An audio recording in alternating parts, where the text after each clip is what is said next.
This is former All-Pro Dolphins lineman Richmond Webb, and you're listening to The Grueling Truth.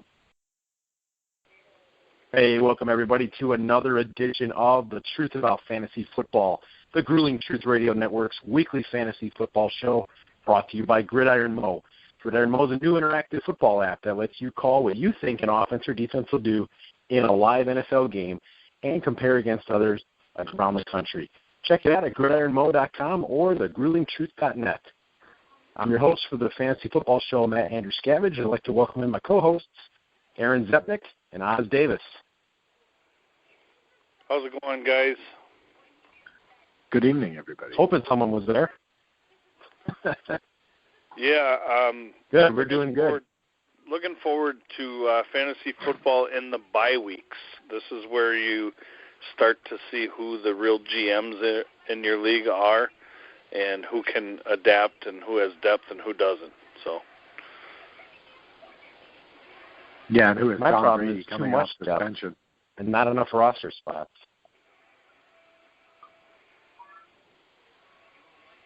Yeah, I got too much depth and not enough roster spots in my one league. In my dynasty league, it's wonderful because I got 25 spots, and I get Le'Veon Bell and Tom Brady back, so that's always nice too. But 25 spots. That's where it does get difficult. Yeah, dynasty league is different because not even defense. And you don't even play player defense. Is viable. What's that? You're not even playing defense. You're just 25 offensive players. Well, it's also your defensive player. So I actually keep two defenses on that. Some people just keep one, but I have the Bengals and the Panthers. I feel like both of them are pretty good. I don't want to have to, drop one. Wow. Try to get a That's different a lot one. of I like both of them. Mm-hmm. Yeah. And then you get a 4-player taxi squad, which is nice. You can make claims against other people's squad. I mean, it's very much like playing. It's almost like playing franchise mode in Madden. It's pretty fun. Lots of different flex positions. You can start, you get 10 players, and you can start all kinds of different combinations. It's a lot of fun, but there's so many different leagues out there. So I lost in that league, though, but I won my other one, so I feel all right. I feel like my moves are pretty good, and I feel like a lot of the stuff that we talked about is pretty relevant. Sometimes it's right, sometimes it's not, but overall, I think we bounce a lot of good things off each other, and I'm sure we got a lot of good things to say today. Absolutely. I think we've been pretty right on about most of our stuff that we talked about, even in preseason. I've got one more for you later on to be right about. Oh boy. Oz is going to tell us. So before we get there, Aaron, I think I think you got studs and duds. Why don't you tell us what you saw this week? Well, some of the studs, some obvious ones. Matt Ryan throwing for 503 yards. Ben Roethlisberger. So at the quarterback position, Ryan and Roethlisberger had some pretty good weeks. And, there's something to be said about where we're at now after 4 weeks, and the cream's kind of rising to the top. Without Tom Brady playing yet, Tom Brady will obviously end up being a top 10 guy, I think, by the end of the year, even with all the fantasy points he's missed out on in the first 4 weeks. He's going to come back with a vengeance here, or at least so I'm hoping. Some of the guys that are surprising me, Alex Smith he has some decent numbers, but, this week it was really, Matt Ryan, Julio Jones put up numbers that some guys don't get in their career. So Matt Ryan was the biggest one for me for a stud for quarterback. He was on my bench this week too, so I have Drew Brees. But as far as running backs, I think through the first quarter of the season even, you could say these guys have been just absolute studs. DeMarco Murray continues to impress, put up consistent fantasy points every week. Melvin Gordon leads the league in touchdowns after a really subpar rookie season's come back with instead of a sophomore slump, he's got like the sophomore jump. Really impressive. I have him in my Grueling Truth League, and he's doing well for me. Guy that actually, Matt, you called out, said sit him. Carlos Hyde had another big week, another week of 20-plus points. No, I said start Carlos Hyde this week. I said sit him. Yeah, Matt was all over him. Oh, okay. Yeah. I thought you said to sit him. I apologize for that. But, yeah, he had another great week, and he's been consistent. He's a top 5, top 7 back in most leagues, depending on your scoring ranking. Some diamond in the rough guys that might have been waiver wire pickups. Isaiah Crowell and Jordan Howard both had really nice weeks. Yeah. Jordan wide Howard. receivers, the obvious ones are Julio Jones, who had 3 games and 1. A.J. Green put up a big night. But the ones I wanted to talk about were Michael Crabtree. 3 touchdowns, I believe he had. Yeah. He destroyed Amari Cooper for me. Yeah, chances are if you were playing somebody that had a combo of Julio and Crabtree or A.J. Green and Crabtree, you lost this week. Yeah. I don't think Michael Crabtree is anybody's first receiver. If he is, your team's probably not as good as you'd hope, but this week it might have been. So fourth. Another super sleeper that is having a good year is this Will Fuller from Houston.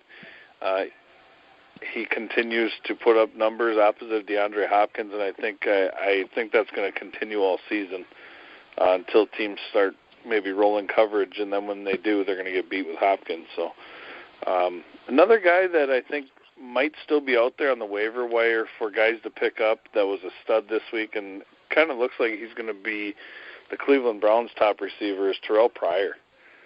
Yeah. Oh, wow. Good. Yeah. He's probably a good grab if you got him already, and if you haven't and he's out there, I suggest going and getting him. Do you feel my feeling on him, because I picked him up in I believe I picked him up in the Grueling Truth League. Mm-hmm. He's on my team there. And but what do you think? My feeling is almost that he could be the only Brown that's going to score points this week against New England. What's your feeling on that? I absolutely agree. I think that they're going to be down, and he's going to be that one guy that has the upside, if you will. And, somebody's got to catch balls and catch touchdowns because the Browns are scoring points. They just can't finish out games. Tight ends, I have Kyle Rudolph, Zach Miller, and there was a Jimmy Graham sighting this week. He actually got used a little more in the offense. Again. Yeah, I don't know if that's a good sign for Jimmy Graham owners or if people want to take a leap of faith with Jimmy Graham, but it appears that him and Russell have made a connection. Oh, yeah, they are definitely throwing to him more. So them are my studs. My duds, real quickly, quarterbacks, again, Carson Palmer, another week of not very good performance, and I know he got hurt. Cam Newton also got hurt, for those that have been living under a rock in the fantasy world. Cam Newton's questionable, I think, with a concussion this week, so is Palmer. The thing that hurts Palmer is they're on a short week. They play Thursday against San Fran, Matt's 49ers. So on the first quarter of the season, he's going to play from what I've heard. He is going to play. Okay. It sounds like there's a lot more likelihood that he will rather than he won't. But it's definitely questionable. I read today on Flea Flicker there was a little note by his that said unlikely to play. But Wait a minute, Matt, can we go back? He's definitely questionable? He's definitely questionable whether he plays or not. Okay. Oh, okay. Whether he plays is questionable, not. but okay. I read on Twitter on a couple of Arizona Cardinals areas. I don't always trust fantasy. My experience is a lot of these fantasy sites are late. I find that the Twitter information from the team beat writers is a lot more accurate. There's talk that I think there's more of a chance that he could play. On Sunday, it was pretty much 0. I think it's definitely up there, but at this point, we don't know. Okay. So just real quick, the duds for the first quarter of the season are we're 3 weeks from halfway through the fantasy season. In most leagues, it's 14 weeks. Right. It's amazing how fast it goes. But I'm going to call these guys duds just because of where they would be picked or where you would think they'd be in the top of the quarterback class.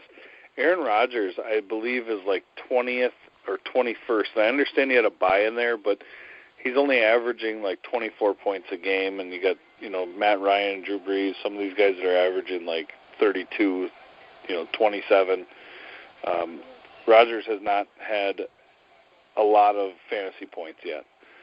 Russell Wilson's another one that struggled for the first few weeks. He had a better week this week, but Blake Bortles is another one that we talked about a lot in the preseason. Real quick, waiver wire pickup, if you're out there and you need a quarterback. I've heard rumors that the Bears are moving or looking to move Jay Cutler. The Dolphins appear to be interested. I don't know if that's just a rumor or if that's actually going to happen. But Brian Hoyer is playing decent, and with the weapons they have on offense, he appears to just be a guy that's not afraid to spread the ball around. And, Kevin White's getting some catches. Zach Miller's playing. It seems like they're loaded with running backs that just step up and play well. I don't think the Bears are going to win a lot of games, so Brian Hoyer might be a guy that can get you 20 to 25 points just by being behind in some games. So if you're in a one of my mentions. If you're in a multi-quarterback league and you need a serviceable backup or a second, quarterback, he wouldn't be a bad guy to get. Duds for running backs, and this is kind of the first quarter Don't do of it. the season. Don't say it, man. Don't say it. I know what you're going to say. Don't say it. Thomas Rawls has been a complete bust. I drafted him in 2 of my leagues, and he's barely gotten me anything. Arian Foster's another one. He hasn't played. Theo Riddick is a big disappointment to me, honestly. Yes. I think he's 23rd amongst running backs in one of my leagues right now as far as fantasy points, but that's because it's PPR and 6-7 catches, but he's only getting like 6 catches for 32 yards. It's not like he's getting, a touchdown. I don't think he's scored a touchdown yet, honestly. I think he's got 29 fantasy points on the season. So Eddie Lacy's also another one, not getting a lot of points. Jamal Charles just came back, played limited role this week, and Derrick Henry is a guy that we talked about as being a possible sleeper and taking that job from DeMarco Murray, and we couldn't have been more incorrect on that. Derrick Henry's hardly touching the ball. If you drafted him, get rid of him. There's somebody out there right now on your waiver wire that's better. Oh, yeah. Agree. I have Murray in one of my leagues. You're almost guaranteed 25 to 30 points. He's so steady. He gets the bulk of the carries. Henry will get a couple, but Murray, they're really running him correctly, like the way he played in Dallas a couple of years ago, and he can turn the corner, and he's real good inside the 10. Absolutely. And then duds for receivers for me, Odell Beckham, thank God I played him this week. He was a dud. He got 2 points. Hopkins, Alshon Jeffrey hasn't really done very much yet for where he's drafted, late second round, early third, depending on your league. Macklin, Hearns. Michael Floyd has also been a guy that I can't figure out. He's a big play guy, and he just doesn't do anything. For 4 or 5 games, he'll be missing, and then all of a sudden he'll have 12 catches for 180 yards and 2 touchdowns. A lot of drops. That's how John Brown is, too. John Brown does the exact same thing. He finally got targeted and had a big week this week, and so I'm really wondering if I should play him. So 2 other duds. Obviously, Des Bryant didn't play this week, but even before this week, Des Bryant has had, 1 good week. Other than that, he's been pretty quiet. Julian Edelman, I know the quarterback situation hasn't been stellar in New England yet, and I'm expecting his numbers to pick up with Brady back. I think they'll start using him more. I think they kind of reserved using him the last 2 games because he was the backup quarterback. But that offense will definitely change. So don't panic if you have Julian Edelman and he hasn't done anything.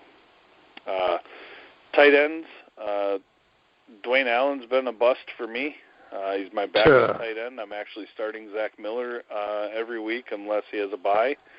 Yep, Gronk's obviously been a bust, and that'll pick up. Gary Barnidge, expected big things out of him this year. I drafted him in the league that I have Dwayne Allen, and they both kind of been kapooey. So Jordan Cameron, Charles Clay, and Antonio Gates. He's been a disappointment.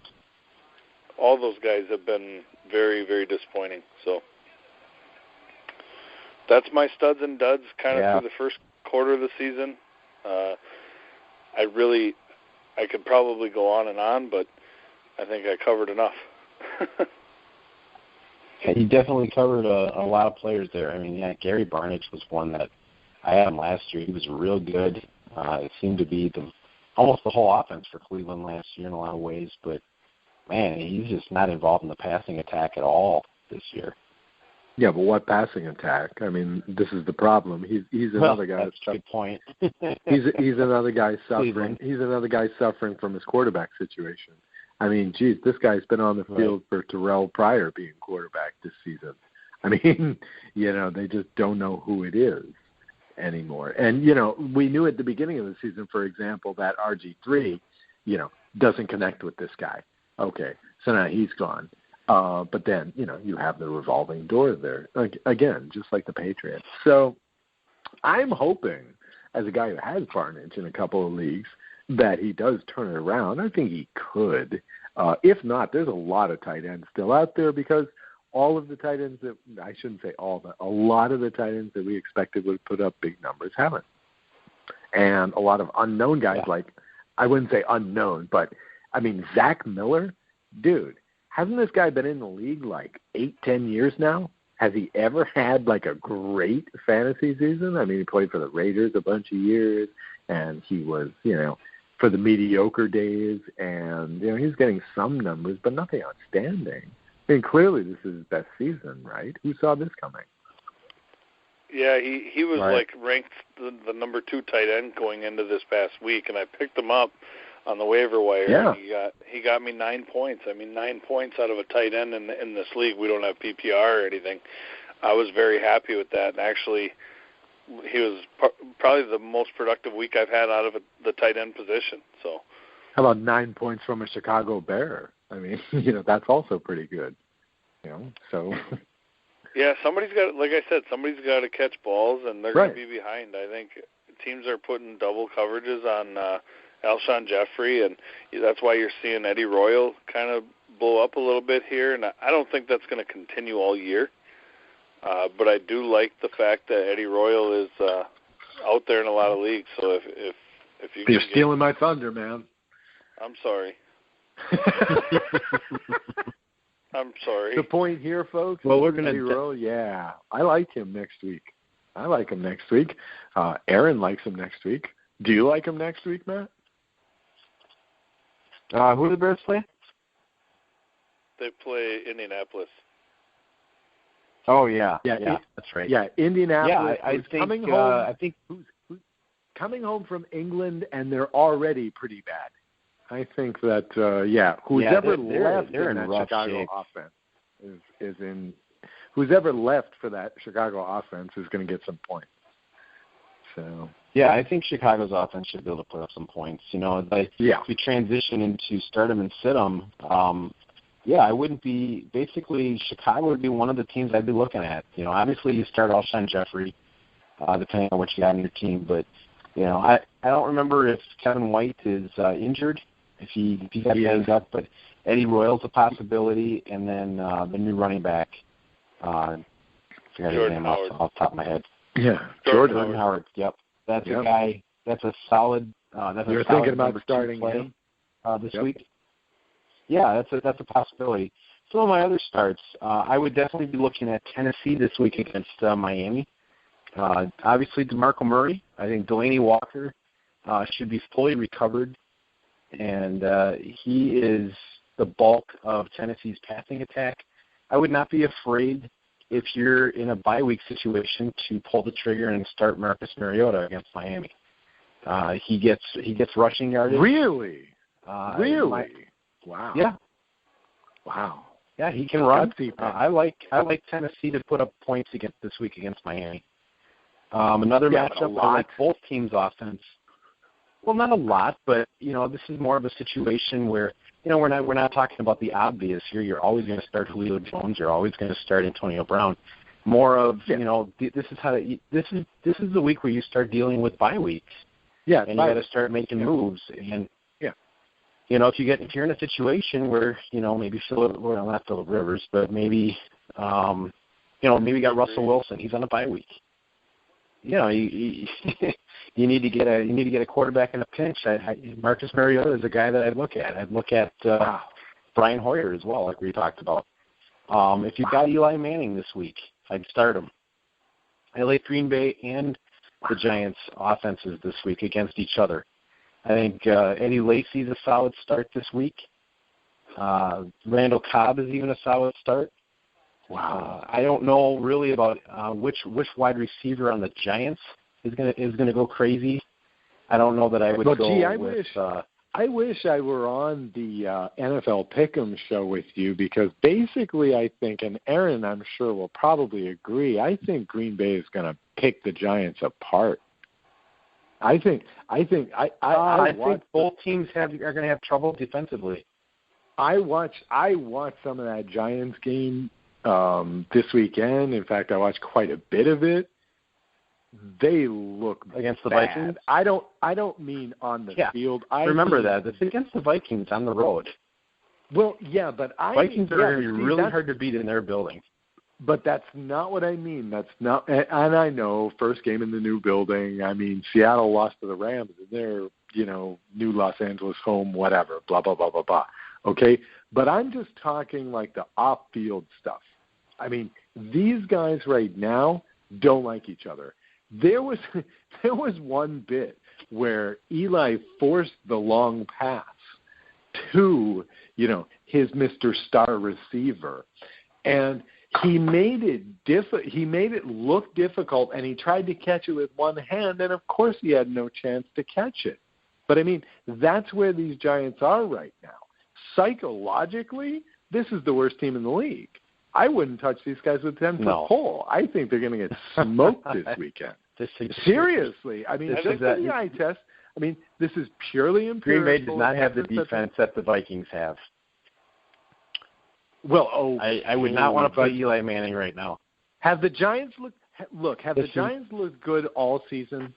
They played in that 17-13 game against the Saints and couldn't score an offensive touchdown. I mean, this is, this team is in good shape. I don't think so. I'm hating the Giants right now. I wouldn't say they're in good shape, but I would say this is a week that they've got a chance offensively to rebound. And I also think Green Bay's, I don't know that they're going to be able to really slow Green Bay's offense down. Green Bay could jump out on them, and Eli Manning could be throwing. I just don't see. I see a real good possibility here for Eli Manning to put up a lot of points. I'm not saying Sterling Shepard's going to light it up, not necessarily Odell Beckham. I think they could spread it around. Eli Manning to me is a solid start this week, and I've seen that on a couple websites too. But I also like Green Bay's offense. I would not be afraid to start Eddie Lacy this week. I think Aaron's with me. I think this is about 41-7 Green Bay. What do you think, Aaron? Okay. So I'm going to agree and disagree with both of you on certain points here. This is really hedging your bet. I'll try to make it quick here. I disagree with Matt that the Giants' offense is going to score a lot of points. I think Green Bay's defense is better than what people give them credit for. They're a top 5 defense right now as far as points allowed. I don't think that the Giants will be able to run the ball. The Giants won't be able to run the ball. The Packers will make them one-dimensional. If we can get home with 4 guys, Eli Manning could have a long day. And I think he will. You guys never do that, though. What's that? That's not what Green Bay does, though. That's not what Green Bay does well right now, though. You guys don't get there with 4 guys. Well, and I think you got problems one of the best run defenses in the league right now, statistically. Agree. I don't think the Giants are going to do a lot of running. I think they're going to be doing a lot of passing. And if the team's one-dimensional, what does that help? It helps the pass rush.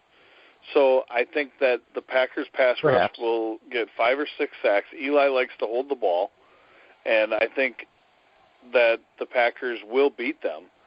But I also think the Giants' defense, and this is where I disagree with your point about both offenses too, I think the Giants' defense is better than what people think. Let's keep in mind they shut down a Drew Brees offense. Yeah. The Redskins put up 29, but I believe there was a short field where the defense got a turnover. And I think Eli Manning, look, he has historically played well at Lambeau Field, but I think he's due for that 4 or 5 pick game that he hasn't had yet this year. And when you look at the look on their face, I see what Oz is saying here. Look at the demeanor of the Giants right now. Odell Beckham Jr. is a hot mess. He needs to go see a OBJYN. He does. Fun. He reminds me of Des Bryant or Terrell Owens when they're throwing their fits and stuff, and that really tore the teams that they were on apart, and they were not playoff contenders because of that kind of distraction. Yeah. This is prima donna wide receiver kind of stuff here. You know, it is, but you notice when he gets like that, he doesn't play as well. Of course. He did an interview on Good Morning America or something his first year when he was having success, and they asked him, how do you get teams to shut you down? He said, get in my head. Well, you gave everybody the recipe to stop you by saying, get in my head, and I shut down. I don't play as well. Like, he said that. So that's what teams have kind of done. They've kind of gotten in his head. You look at Rhodes the other night, the hit out of bounds and then the stare down and stuff. Yeah. Odell got the unsportsmanlike, and I actually thought he'd get ejected because the second one that he hit him, Odell was actually out of bounds for 3 steps and then went and kind of lowered his head. So I don't think that he's in a good mental state right now. They were even talking on the game about how they had to have like coaches and players calm him down on the side. That's not good when you have to play. That's the kind of stuff I'm talking about. I've seen this so many times where I've seen this too many times where a receiver gets into this. Yeah, my last point is Ben McAdoo is a first-year head coach. He's taking over a Tom Coughlin team that always had to worry about whether their coach was going to get fired or not. It was always the talk. Now you have a brand-new coach. He doesn't have the experience to deal with stuff like that. Right. And right now you're seeing a team dissemble themselves within. And I don't think they have the poise or the experience at the helm to overcome that. Exactly. I've been thinking this. I'm not saying they're going to win the game. I'm not saying the Giants are going to win the game. I'm saying Eli Manning is going to get points. Because I think they're going to play from behind. Well, he's going to have to. Wide receivers. Throw the ball 65 times. That's what I'm talking about. I'm not saying the Giants are going to win this game. I'm saying they're going to get points. Yeah, but see, they're not going to get points, Matt. I also agree that the Giants' defense they will get points. I'm telling you. No, they won't. If I'm wrong, I'll totally admit it. I'm saying I really like Eli Manning to throw the ball a lot. They've got a lot of receivers. Green Bay does not have a physical presence at the cornerback to match to do what Xavier Rhodes Shields might be back, so that might be incorrect. Damn Shields. Yeah. Sam Shields. They got other guys they can throw to, though. No, he's not. He's good. He's not one of the best. He's not. Look at the interceptions, Matt, from 2010. Okay, 2000. You got to go out. If you add in he had yeah, Richard Sherman was a rookie in 2011. Those are skewed. Patrick Peterson was a rookie in 2011. I know how these games work with these stats. I'm just saying, like, the guy doesn't have the number 2 interceptions in the last 6 years because he's not very good. Like, he's underrated. I look more at him in his last few years. He's a good cornerback. He is not one of the best. I disagree with that. Well, he makes is he really healthy now? I heard he's probably going to be playing Sunday. And if he doesn't, then then the Giants could get some fantasy points. I agree with you. But I don't think it'll be as lopsided as what Oz is saying, the 41-7. I could see it being 34-17, 34-20, something like that. No, I was just trying more like a 34-24 game. I'm thinking a 34-24 game, and Eli Manning throws for a lot and gets a bunch of points. That's all I'm saying. I'm not saying the Giants are going to roll over them. And I also I agree that the Giants have a good defense, but I like Green Bay at home against this defense. I think they're going to be able to put up points. That's why I wouldn't be afraid. I think Eddie Lacy can run on this defense. I think Randall Cobb's going to find room. Obviously, you play Jordy Nelson. That's all I'm saying on this. Yeah. I understand what you were saying. I was just agreeing and disagreeing with the stuff because it kind of got out of whack there. Sure. But anyway. But I do like Eli Manning on primetime. I like Eli Manning on Sunday Night Football. I think I've seen this before where a team looks like they're in dire straits, everything looks like it's falling apart, and then you got a veteran quarterback and a good receiver, and everything rebounds for 1 week on a primetime game. I've seen this too many times to go, nah, that just can't happen. And Eli Manning's a good quarterback. They're not saying they're going to win, just saying I think they could. There's points to be had here. Understood. So that was my reasoning on that. Way to go, Oz. Way to take his point and blow it out of proportion. Hey, man, I'm going to do it some more. I'm going to do it some more if you let me now, because, no. I mean, look. I like Marvin Jones Jr. against the Eagles. Okay, but look, how many times have you seen what appears to be a team blowing up, in the locker room, and they actually blow up? Have you ever seen that? Well, maybe that's what's happening now, too. See? I mean, that's all I'm saying. And look, the point about Coughlin is excellent because, the knock on Coughlin, especially in New York sports media, was that he's too old. He doesn't have, the aggression that he had when he was winning a couple of Super Bowls against Belichick, mind you, but he kept order. Right? Now, the Giants right now should be in an optimal position. They've got weapons in the running game. They've got weapons in the passing game. The offensive line isn't that great, but Eli's been dealing with this for years like this. Okay? They've got more weapons than ever before. But because you got a guy who goes like me first, me first, me first, he's disrupting a potential beautiful dynamic there. I mean, look, the Raiders I understand that. The Raiders got a number 2 guy who can score 3 touchdowns. Amari Cooper's not going, think of me. And stuff like, football is a very emotional game, I think, from the outside. And stuff like this can wreck a team. And that's what I see happening in New York. And I think on primetime it's going to be worse than ever. Because Beckham's going to want to be Your argument is valid if I was saying the Giants were going to win. Well, I don't even think they're good for If I was saying the Giants were going to win, your argument's perfect. I'm not saying the Giants are going to win. I'm saying Eli Manning is going to throw a lot of balls, and he's got receivers, and he's going to get points. He's going to throw 4 interceptions. He might, but he's I do think he'll turn the ball over a lot this week, Matt. Green Bay defense. If Shields and Burnett are back, our secondary is much better. Matthews is back. I think it'll be a lot different than what people think. And even with how banged up our defense has been, we only gave up 17 points to Bradford, who had the game of his career. And the Vikings. So Eli Manning is projected for 21 fantasy points, and he's currently averaging 17.5 just for all right. 21st Clearly, ranked quarterback. Clearly, I'm in the minority on that one, but I think that's a mistake. I think going with Eli this week is a mistake. I don't think there's a good potential here for him to get 21's a far 25 to 30 points. Far-fetched. Yeah, I think 25 is. Yeah, I'd put him right around 25, 26. I'm not saying he's going to get 50. 41, anything like that. 50. But 50. I think Julio especially Jones when you consider, you got 63 in my league. 50. But some other guys, I really like Derek Carr this week against the Chargers. Yes. I think the Chargers have some secondary issues. I'd be looking at Derek Carr. We talked about Julian Edelman already. Don't be afraid to play him. Marvin Jones against the Eagles. I like that matchup. Some guys to sit. Don't play Brock Osweiler against the Vikings. Bad idea.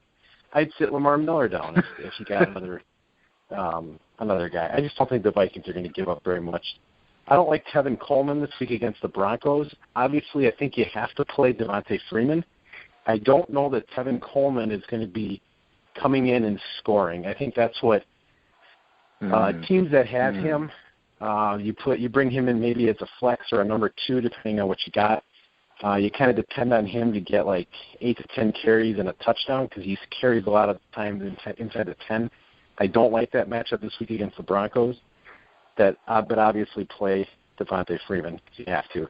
Don't play D'Angelo Williams this week against the Jets. Play Le'Veon Bell or find another running back. I just don't know that D'Angelo Williams is going to get a lot of action anymore with Bell in there. Kirk Cousins against the Ravens on the road. Not sure to play him this week. I might want to look at somebody else. And then obviously we talked about Cam Newton and Palmer with the concussions. Also watch Jared Cook and Antonio Gates. Both are dealing with injuries as well at tight end. Well, that's what I got for start 'em and sit 'em. Any further? Spot on there, Matt. Did I miss anybody? I have a question for you, Matt. So if you had to choose between, and I'm just putting this out there for our listeners, I don't have any of these guys, so if you had to choose between a Kirk Cousins, who you said to sit versus Baltimore, an Eli Manning versus the Packers, or a Marcus Mariota, who do you think has the best week? Wow. Best week. I probably, if those are my 3 options, all 3, I could do a real politician answer here. All 3 could have good, all 3 could have bad. Those are my options. I'd probably go with the best quarterback of the bunch, and I'd go Eli Manning. Okay. Fair enough. I think Mariota will have the best week of those 3. Yeah, I'm going Mariota. Yeah. He has a good chance as well because of his ground. He can run. He's going to get more rushing yards than the other 2 guys. So that's definitely not a bad pick either. All right. Thank you. I just wanted to know kind of. Yeah. You sidestepped your Eli Manning argument a little bit, but. Oh, well, you kind of made it out of those 3 guys. I just said that Eli Manning's got a chance to put up points. It also depends on what your bye week situations are. If Eli Manning is your number 1, I wouldn't be afraid to play him. If you've got another option and a better matchup, well, maybe you go that way. But as far as Mariota goes, he was kind of more of a thought of, well, if you've got a Drew Brees and you need a quarterback, I'd be looking at a guy like Mariota because I wouldn't be surprised if he could get like 20 points this week. Right. So it wasn't necessarily a comparison of all 3 of those guys, but I understand why you'd ask that. I got to sit him for you. Oz, don't start Blake Bortles. He's not playing this week. He's not going to get anything. I know you're high on him. I know you think he can still score a lot from street clothes, but he's going to be don't awesome. Start him this week. Against bye? He's going to play me, so go ahead and start him.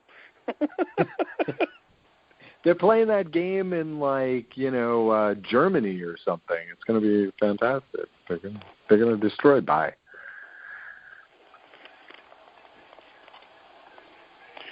So, did you guys want to do some waiver wire pickups here before we let ours close with the I'm ready streaming for waiver wire. Yeah, get some waiver wires, and then we'll do streaming defenses.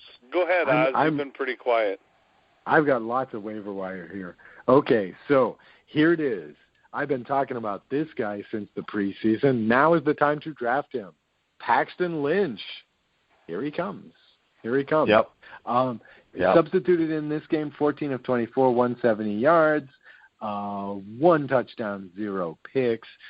That's pretty much what you're going to expect, I think, from a Denver quarterback. But I'll tell you what, there's all these rumors about how maybe Trevor Siemian will go back in. Nah, they're not going to do it. They're playing a non-conference game, non-divisional, non-conference game against Atlanta at home. I think they're just going to roll with Paxton this week. I think they're not going to risk it. And, in fact, Paxton might stay in for a good long time after this. To back myself up, I just wanted to quote the Yahoo Sports quote on this because this is just brilliant. Their line on Lynch was, quote, Lynch would immediately be on the daily fantasy radar where he called on to start against the laughingstock Chargers in Week 5. That pretty much sums it up. If you're in quarterback problems, I'd look at Lynch, and if you're in a league where you want to spite the other owners, I'd take him and stash him. Unfortunately, I have 3 quarterbacks, so I'm not going to be doing that. For a drop, I don't know. You might call him a sit, but I'm ready to drop him. I was really high on this guy starting a couple of weeks ago, but now not so much as Dak Prescott. Not necessarily because I think he's going to produce badly, but his schedule coming up is pretty rough. We're looking at versus Cincinnati, at Green Bay, bye, against Philadelphia, okay, at Cleveland, okay, not a big deal, and at Pittsburgh late in the season. So I don't like his schedule coming up, and I think that's more of a grinded out running game. Ezekiel Elliott looks like a great start for the next 6-7 weeks, but not Dak Prescott. Running backs, waiver wire guys. I like everybody else this week, I like C.J. Spiller. I wasn't sure what he was going to do in Seattle, if he was going to get a chance, and I don't think he's going to get the sort of game he got this week every week. But the truth is that, yeah, he will get some goal line touches. He might be a good buy starter for the rest of the season. I like him very much. And like we were talking about before this show, I guess this is a start-em, sit-em because he's not really on the waiver wire, but Dwayne Washington left the game in Detroit. And still don't have a word on what his injury is, but he did not return to that game. Theo Riddick's got to score some points, huh? So I hope so. That's not really a waiver. That's not really a waiver wire, but I figured I'd get that in there. Okay, at wide receiver, well, in Chicago, Kevin White left the game and he didn't return, and I don't know about him now. Over at Yahoo, Eddie Royal is 86% available. Now, look, I've had Eddie Royal on my fantasy teams in the past. I understand you're hesitant, okay? But again, it's like we keep saying on the show, somebody has to get the ball for Chicago. And they're playing a favorable game this week, and next week they get Jacksonville. So, there's some opportunities for some short-term points here during the bye weeks. And finally, at tight end, people got to start looking at this boy Cameron Brates out there in Tampa Bay. Not a huge scorer, but the last couple of weeks in Yahoo format, he's got 21 and 11. He's got 10 targets and 8 targets in the past 2 weeks, respectively. So, and they're chucking the ball around a lot in Tampa Bay. They're really spreading it out. So Braid is a guy, I don't know if you're still looking for tight ends. Here's a guy that might be a streamer for you. I don't know. There seems to be a lot of tight ends out there that we expected would be good and aren't so good, and that we didn't expect would be good and are good. So you probably have one of each of those. I don't know if you have any room for Braid, but if you do, pick them up. For start sleep, I wanted to get one more in there. For start sit, one more I wanted to get in there is my super, super duper mega sleeper, which is Martellus Bennett. Everybody's figuring that Gronkowski is going to be the man this week with Brady coming back.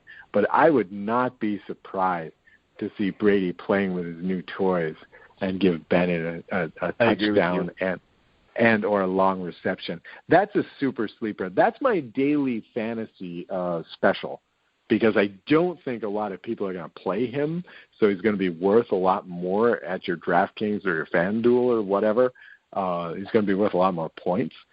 So that's a super sleeper, and he's super cheap on DraftKings right now. So Martellus Bennett. Okay, let's talk defense, special teams. once again, the best picks are defenses you probably already have. For this segment, I tend to go based on the over-under lines in Las Vegas as well as the point spread, looking for big favorites with a low over-under. Pretty much the teams you'd expect. There's Minnesota. They're -6 against the Texans. Over-under 40 points. They're really not expecting the Texans to score many points in this game. So, that's a good pickup. Tempting, but no. I'm going to warn folks away from Arizona because even though they're -4 at Matt's pretty lame 49ers, if you ask me, with an over-under of 40. You're lucky you're 3-1 and get to get away with that this week. We beat your team so badly.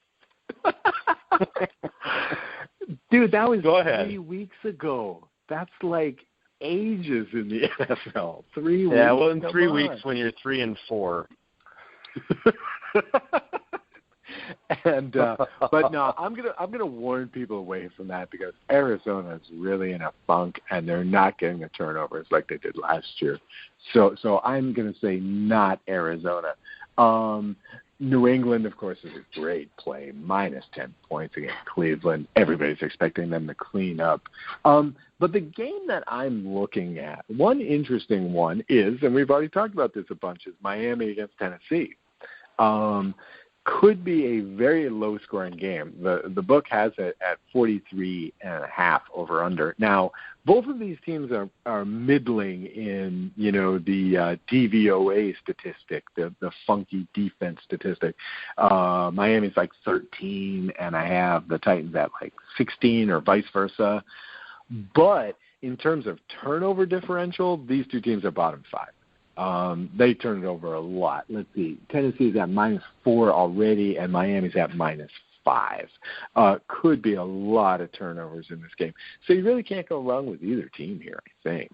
Miami is the favorite, but on this show at least, we're definitely for Tennessee, I think, to win this one. So, but I think either defense should be okay as a streaming defense. Also, in case they're available in your league, the Rams. I'd say the Rams, 2.5 favorites, 2.5 point favorites here in Los Angeles, over-under of just 40. Not expecting a lot of points in this game. The Bills don't turn it over a lot, only 2 turnovers this season from the offense, but it's not going to be a very high-scoring game. I can imagine the Rams will at least keep the score low, so they get you a handful of points if you can stream them. There you go. That's what I got. I agree. I would say San Francisco's defense is going to surprise people this week. Yeah, Arizona's a mess, too. I wouldn't be surprised. Especially if Carson Palmer doesn't play, you could be right about that. Yeah. I don't think they've got much of the backup position, but I would not be out running around trying to get the 49ers defense without Bowman. And DeForest Buckner hurt his foot. He's not going to play. He's been the highest rated rookie defensive lineman in the league, and he's been getting better every week, and he hurt his foot. So they're going to be without a few guys. So I wouldn't be lining up to get their defense. So I just wanted to read a report real quick before we hang it up. John Fox said that Brian Hoyer is performing well enough to keep the starting job in Chicago. There could be some traction into that rumor about Cutler. Yeah. So it's just an insinuation. That's bad right for now. You, Aaron, because keeping Cutler in that division is the fourth best quarterback of all time. Exactly. All right, guys, another great show. Absolutely. We'll wind it down here. So everyone, be sure to listen to all of our other shows on Grueling Truth, and check out all of our articles at gruelingtruth.net or on our Facebook page. Follow us at Grueling Truth on Twitter. And so come back next week for another edition of Fantasy Football. So for Oz Davis, Aaron Zepnick, I'm Matt Andruscavage. You've been listening to the weekly Fantasy Football show on the Grueling Truth Radio Network, where the legends speak.